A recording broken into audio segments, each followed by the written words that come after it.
আসসালামু আলাইকুম। আশা করি সকলে ভালো আছেন। অনেকদিন পর চলে আসলাম নতুন আরেকটি ভিডিও নিয়ে।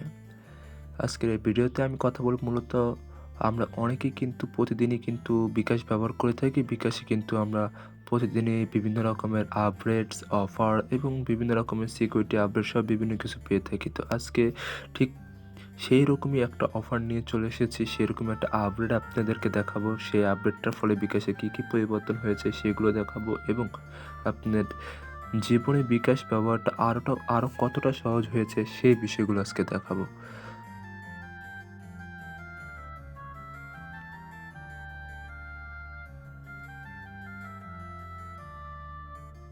এই জন্য সবার প্রথমে চলে যেতে হবে গুগল প্লে স্টোরে।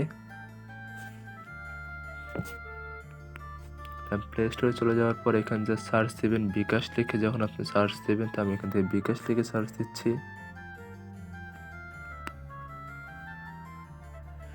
বিকাশ লিখে সার্চ দেওয়ার পর আপনার বিকাশ অ্যাপটা জাস্ট এখান থেকে ওপেন করে নেবেন। ওপেন করার পর জাস্ট এখান থেকে ওপেন অপশনে ক্লিক করবেন।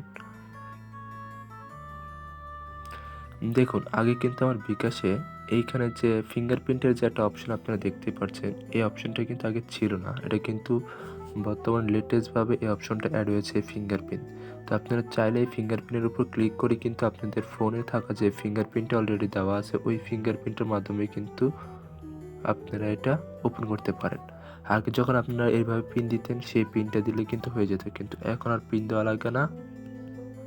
এখন জাস্ট ফিঙ্গারপ্রিন্টের উপর ক্লিক করলে জাস্ট ফিঙ্গারপ্রিন্টের উপর ক্লিক করার পর জাস্ট এখান থেকে আপনার ফোন ফিঙ্গারপ্রিন্টটা দিয়ে দিবেন। জাস্ট আপনার বিকাশ অ্যাকাউন্টের সাথে সাথে ওপেন হয়ে যাবে।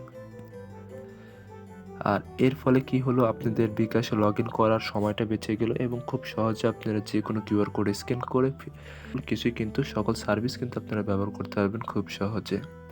তো ছোট্ট একটা আপডেট ছিল বিকাশ সম্পর্কে। এই আপডেটটা কেমন লেগেছে আপনাদের? যদি ভালো লেগে থাকে তাহলে অবশ্যই চ্যানেলটাকে সাবস্ক্রাইব করবেন এবং ভিডিওগুলোকে লাইক দিবেন।